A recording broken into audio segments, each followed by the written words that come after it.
ओडिशा राजनीति को हईचय करुवा भाया घटना उपर आज आम आलोचना चमकप्रद आश्चर्यजनक एवं चित्त विनोदक एभली राजनीति समीकरण विषय में आज आलोचना करवा। ए चमकदार हईचय सृष्टि करने जाउथिबा राजनीतिक निष्पत्ति बीजेपी एवं बीजेडी भितर ए जदि एटा हुए सफल हुए ताहले सफल हवा आशारे बिजु जनता दलर हाईकमांड एकदम आनंद उल्लास अछंती। एटा सफल हो गले तांकर लक्ष्य पूरण हो।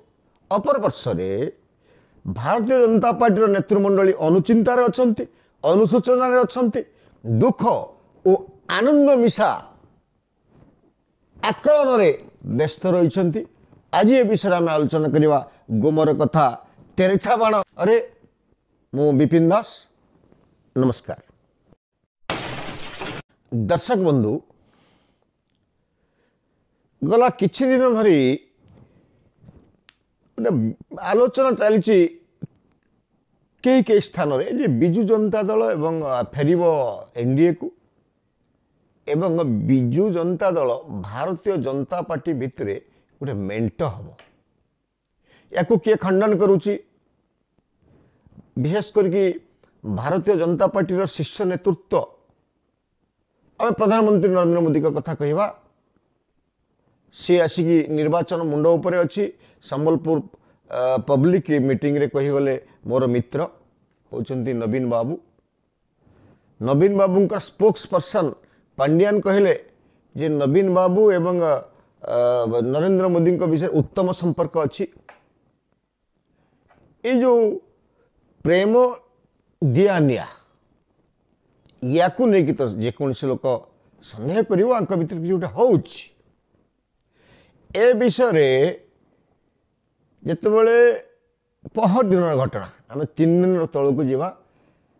निर्वाचनी प्रभारी होती विजय सिंह तोमार आसते सांबादिक मैंने गुड़े तुड़े प्रश्न कले से कहले मेंटर निष्पत्ति दिल्ली रे हम आ मेंटर निष्पत्ति ये हम ता माने कौन बुझुं से सीधा सड़क कही था जे नाई ना सेमती किसी हो ना किंतु से गोटे कमा रखीदे गले गोटे प्रश्नवाची सृष्टि करदे गले। ता माने मेंट पई आलोचना एबे भी चली हिसाब छिंडुनी भाग छिंडुनी। एवं जो आमर भारतीय जनता पार्टी जिला राज्य सभापति उनकर आकस्मिक दिल्ली गस्त एभली संदेह को त्वरान्वित कर मेंट हवा भाया संदेह को। एवं निकट अतीत जड़े तो लोक अच्छी बिजु जनता दल में जड़े मात्र लोक मंत्री फंत्री किए नहांती। नवीन बाबू हजिगले। नवीन बाबू एवं पोस्टर मानक देखते नवीन बाबू बिजु पट्टनायक स्थान को पलैगले स्वर्गत फ्रंट रोचंती कांची युवराज भिके पांड्यान आजिकल कार्तिक पंडा। जे कथा होची से मध्य जेतेबेले 2 दिनिया राष्ट्रीय कार्यकारिणी बीजेपी होतला दिल्ली रे से मध्य डेरा पकईतिले एवं बीजेपी हाईकमांड संगे आलोचना जाइथिले एवं तांकर प्रतिनिधि हाईकमांड आलोचना देखा करि पर नथिले तांकर प्रतिनिधि ओडिशा राज्यसभा रे बारंबार जीतुछन तांको संगे कोन गोटे आलोचना होई आस्थिले जो सूत्र आम पाखरे अछि। आमर सूत्र कहूची मेंट विषय रे सर्वशेष निष्पत्ति टेबुल को बीजेपी राज्य सभापति मनमोहन सामल जाइछंती। आम सूत्र कहूँ आम कहून एवं सेठी ए विषय आलोचना हम। बिजु जनता दल 1997 मसीह जो मेंट होता से मेंटर सूत्र दे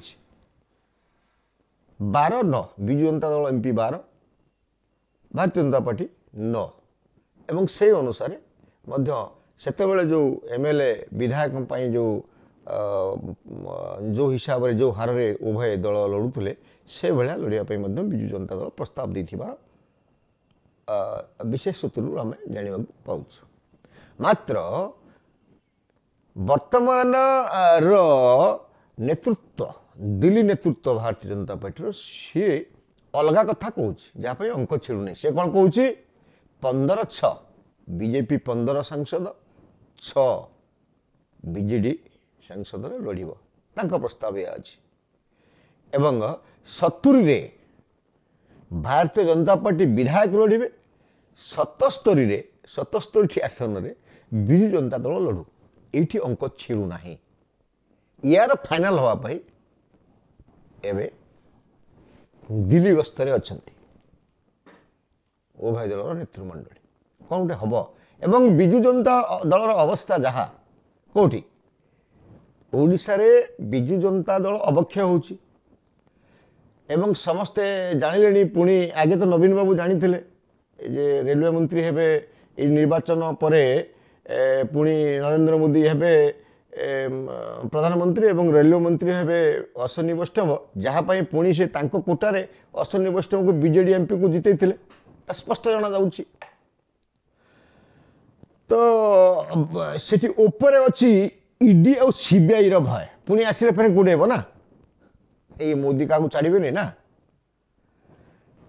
କିନ୍ତୁ ନିଜ ସୁବିଧା ପାଇଁ ଏଭଳିଆ କରିବାକୁ ପଡ଼େ, ଏ କଥା ନରେନ୍ଦ୍ର ମୋଦି ପ୍ରଧାନମନ୍ତ୍ରୀ ଜାଣିଛନ୍ତି ଏ କଥା। ତ ଇଏ ବିଜୁ ଜନତା ଦଳ ଏବେ ସରଳାପନ୍ନ ଅଛି, କିନ୍ତୁ ସହଜରେ ରାଜି ହେଉନାହିଁ ବିଜେଡି କର୍ତ୍ତୃପକ୍ଷ। ବାର୍ଗେନ୍ କରୁଛି, 15 ଯଦି ଗୋଟେ ଦୁଇଟା ଖସିଯିବ, 77ରୁ ଯଦି ଆଉ 5-7ଟା ପଳେଇ ଆସିବ, ଅଧିକା ଯଦି ଆସିଯିବ, ତେଣୁ ଗୋଟେ ଏ ବିଷୟରେ ଚାଲିଛି, ଦୁଇ ଜଣଙ୍କ ଭିତରେ ବୁଝାସୁଝା ଚାଲିଛି ଏବଂ ପ୍ରସ୍ତାବ ଆଦାନ ପ୍ରଦାନ ଚାଲିଛି। କିନ୍ତୁ ମେଣ୍ଟ ହେବା ଭଳିଆ ଲାଗୁଛି। ଯଦି ମେଣ୍ଟ ହୁଏ ତାହେଲେ କାହାର କ'ଣ କ୍ଷତି ହେବ ମୁଁ କହୁଛି। ଆଜ୍ଞା, ଯେତେବେଳେ ଜନତା ଦଳ ବିଜୁ ବାବୁଙ୍କ ପରେ ଜନତା ଦଳ ଯେତେବେଳେ ହଜି ଯାଉଥିଲା, ସେତେବେଳେ ପ୍ରମୋଦ ମହାଜନ, ଲାଲକୃଷ୍ଣ ଆଡଭାନୀ, ବାଜପେୟୀ ଏଭଳିଆ ମଲା ସାପଟାକୁ ଆଣିକି ଭାରତୀୟ ଜନତା ପାର୍ଟି ବେକରେ ଗୁଡ଼େଇଥିଲେ ଏବଂ ମୁଖ୍ୟମନ୍ତ୍ରୀ କରିଥିଲେ ନବୀନ ବାବୁ। ଏବଂ ନବୀନ ବାବୁ ବିଜେପି ସହ ବିଶ୍ୱାସଘାତକତା କରିଥିଲେ ଏବଂ ସେ ଯେଉଁ ମେଣ୍ଟ କରିଥିଲେ, ସେ ମେଣ୍ଟରେ ଯେଉଁ ସେତେବେଳେ ଯେଉଁ ବିଜେପି ଯେଉଁ ହାରରେ ବଢ଼ୁଥିଲା, ଧରଟି ଖସିଗଲା। ପୁଣି ଏଯାହା ଧକ୍କା ଦେଇକି 2009ରେ ପଳେଇ ଆସିଲେ ବିଜେଡି, ପୁଣି 20 ବର୍ଷ ତଳକୁ ପଛିଲା, ସବୁ ନେତାକୁ ନେଇକି ପୁଚିକି ପଳେଇଗଲେ ନବୀନ ବାବୁ। ତ 2014 ପରେ ଯେତେବେଳେ ବିଜେପି ଧୀରେ ଧୀରେ ଧୀରେ ଉଠୁଛି, ଏବେ ବଢ଼ିଆ ସ୍ଥାନରେ ଅଛି, ଲୋକ ସମର୍ଥନ ଅଛି। ଏବଂ ଏମିତି ଯଦି ବିନା ମେଣ୍ଟରେ ଲଢ଼େ ବିଜେପି, ତାହେଲେ ଆମେ ଆକଳନ କରୁଛୁ 12ରୁ 15 ସିଟ୍ ନିଶ୍ଚିତ ପାଇବ ଲୋକସଭାରେ ଏବଂ ଆପାତତଃ 40ରୁ 50 ବିଧାନସଭା ଆସନ ପାଇବ। ଆପଣ 40ରୁ 50 ବିଧାନସଭା ଆସନ ପାଇଲେ, ଯଦି ସରକାରକୁ ବିଜେପି ଆସେ କେନ୍ଦ୍ରରେ ତ ଆସିବ। ଏଠି ଭାବୁଛନ୍ତି ବିଜେଡି ସରକାର ରହିବ, ଭାଙ୍ଗିଯିବ। ଇଡି ସିଡି କିଡି ସିବିଆଇ କେତେ ମାଡ଼ି ବସିବେ। କଥା ହେଉଛି ଏସବୁକୁ ଆଭଏଡ୍ କରିବା ପାଇଁ ଇଡି ସିବିଆଇ ସେଣ୍ଟ୍ରାଲ ଛାଟ ୟାକୁ ଦୂରେଇକି ରଖିବା ପାଇଁ ବିଜୁ ଜନତା ଦଳ, ଆଉ ଗୋଟେ ବଡ଼ ଜିନିଷ ହେଉଛି ତାଙ୍କର ବିଜୁ ଜନତା ଦଳର କମୁଛି, ତାର ମାନେ ଗାଣିତିକ ଜ୍ୟାମିତିକ ସ୍ତରରେ କମୁଛି ତାଙ୍କ ଲୋକ ସମର୍ଥନ। ୟାକୁ ଲକ୍ଷ୍ୟ କରିକି ବିଜୁ ଜନତା ଦଳ ପ୍ରବଳ ଆଗ୍ରହ ସହକାରେ ଯାଉଛି ଯେ ଆମେ କରିନେବା, ମେଣ୍ଟଟା କରିନେବା, ପୁଣି ନବୀନ ବାବୁ ମୁଖ୍ୟମନ୍ତ୍ରୀ ହେବେ, ଆଉ ତାପରେ ପାଣ୍ଡିଆନଙ୍କର ଗୁଟି ଚାଲିବ। ପାଣ୍ଡିଆନଙ୍କର ବିରୋଧୀ ଆଉ କେହି ରହିବେନି, କାରଣ ବିଜୁ ବିରୋଧ କରୁଛି ଭାରତୀୟ ଜନତା ପାର୍ଟି ନା, ସେ ତାଙ୍କ ସାଙ୍ଗେ ରହିଯିବ ନା। ତ ବିଜୁ ଜନତା ଦଳ ଲାଭରେ ରହିବ ଯଦି ମେଣ୍ଟ ହେଲା ଏବଂ ପୁଣି ଏମିତି ଗୁଟି ଚଳିବେ ନବୀନ ବାବୁ ପାଣ୍ଡିଆନ ଯୋଡ଼ି ମିଶିକି, ବିଜେପିଟା ପୁଣି 90 ଦଶକକୁ ପଛେଇବ। ଏଇଟା ସତ। କ୍ଷତି ହେବ ବିଜେପିର।